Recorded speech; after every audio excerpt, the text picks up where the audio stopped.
Welkom bij de volgende trilogie die we eventjes heel mooi gaan afronden. Deze keer van Thor. Daarmee hebben we toch wel iedereen gehad van de old school Avengers met hun trilogieën. Old school nummertje Hulk doen we natuurlijk niet meer aan mee. En de andere twee hebben niet eens eigen films, scherm. Dus ja, we gaan old school en we gaan terug. We gaan op het einde. We zijn op het einde van een saga aangekomen. Natuurlijk is Infinity War pas het echte einde.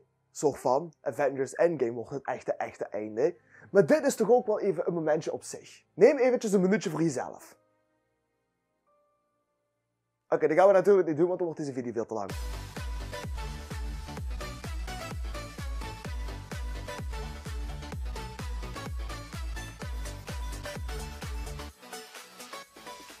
Thor Ragnarok, de derde film van de Thor-franchise. Een franchise die het heel erg slecht doet in de Marvel Cinematic Universe review ranglijst en eigenlijk overal. Want Thor en Thor The Dark World zijn natuurlijk geen goede films. Thor valt nog mee. Thor The Dark World mogen ze verbannen.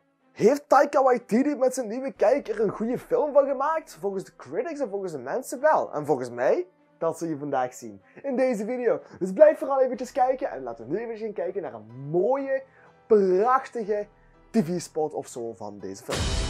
My destiny is to rule all others. On November 3rd, We're running out of time. experience the film critics call a majestic spectacle. It's a triumph. Asgard is not a place. It's a people. The boldest Marvel film yet. Now, those people need your help. Shall we? After you.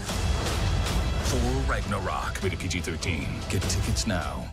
Oké, een heel andere kijk op The God of Thunder. Een heel andere kijk van regisseur Taika Waititi. Bekend van zijn acteerwerk in Green Lantern. Eventjes de pijn erin wrijven. Maar past dit bij de Thor die we al kennen? Jazeker, het past heel erg goed op de een of andere manier. Oké, Thor zit machteloos en zonder Mjolnir gevangen aan de andere kant van het heelal. Het wordt een race tegen de klok om terug te keren naar Asgard om Ragnarok te stoppen. Alleen zo kan hij de vernieling van Asgard tegenhouden en de inwoners redden. En de koning van Asgard worden. Alleen ligt Asgard een beetje in handen van een nieuwe dreiging, een nieuwe genadeloze supervillain genaamd Hela. Also known as de zus van Thor. Maar eerst moet hij een dodelijk gladiatorengevecht overleven tegen niemand minder dan zijn mede-Avenger, The Incredible Hulk. Het verhaal is geweldig langs meerdere kanten en ondanks de heel erg komische kijk krijgen we echt een extreem goede blik op hoe dat Thor nu is. Een man die geen komiek is geworden, maar gewoon al zijn miserie aan het weglachen is. Hij is alles aan het verliezen en hij ziet nog maar één uitkijk om dat op te lossen en dat is alles weglachen. Lachen. Grappen maken over alles en over iedereen. Hoe hij tot realisatie komt dat het niet gaat om het stoppen van Ragnarok, maar om het te veroorzaken. De relatie tussen hem en tussen Loki. Het verhaal is echt sterk langs meerdere kanten. Verhaal 160 op 200. Wat ze met Thor deden was echt awesome. Echt een extreem goede change in zijn kijk op het leven. De manier hoe ze de hulk gebruikten was ook een goede keuze. En Loki en Odin waren ook weer geweldig zoals altijd. Odin vind ik nog steeds een van de mindere personages die in de MCU gebracht is. De manier hoe hij in de MCU gebracht is dan. Doctor Strange was heel erg tof, maar hij was extreem overbodig. En het spijt me, maar ik vond de Grandmaster echt slecht. Sorry Jeff Goldblum, ik hou van jou, maar de Grandmaster was niet goed. Hij begon heel erg tof, maar snel werd hij gewoon echt extreem vervelend. En dan is de film 2/3 op zijn kar. Hela was ook een van de betere villains en ik wil echt gewoon meer Korg en Meek. Geef mij een Korg en Meek film. The Brothers 3 was a big waste. Heel erg jammer en heel erg cheap om ze op deze manier uit het verhaal te schrijven.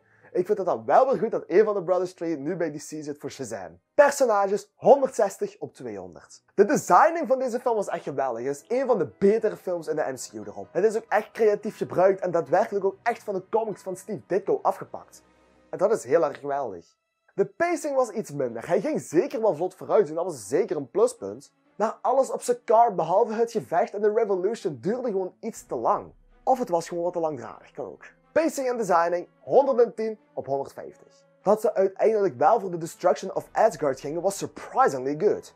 Ook de komische noot van Thor en de Hulk en zeker van Korg waren zeker fijn geplaatst. De endcredits tie met Infinity War was zeker een pluspunt. Echt geweldig, zag ik niet aankomen. Voor de rest waren er gewoon niet echt twists of surprisement en was het gewoon een toffe kijk naar de film. Surprisement 65 op 100. De acting was nou eens echt goed, stuk voor stuk bij iedereen. Wauw. Ik kan er gewoon bijna niks van zeggen. Gegarandeerd de beste performance van Tom Hiddleston, Mark Ruffalo en Chris Hemsworth. Niet de beste performance van Jeff Goldblum, maar nog steeds echt heel erg goed. Acting 120 op 150. De critics waren ook zeker weten blij met deze film en gaven de film een 74 op 100. Ik vond de film ook echt geweldig en ik gaf een 40 op 50. Op Letterboxd gaf ik 3,5 ster, maar ik vond hem zo leuk dat ik hem ook een hartje heb gegeven met een totaalscore van ook 40 op 50 dus. Dat brengt de totaalscore van Thor Ragnarok op 769 op 1000, oftewel 7,7 op 10. Hiermee staat Thor Ragnarok op nummer 5 in de Marvel Cinematic Universe Movie Review ranglijst. Volgende week gaan we een kijkje nemen op Black Panther en dat is de voorloper op Infinity War en ik zie jullie graag terug in de volgende video. Bedankt voor het kijken en bye bye.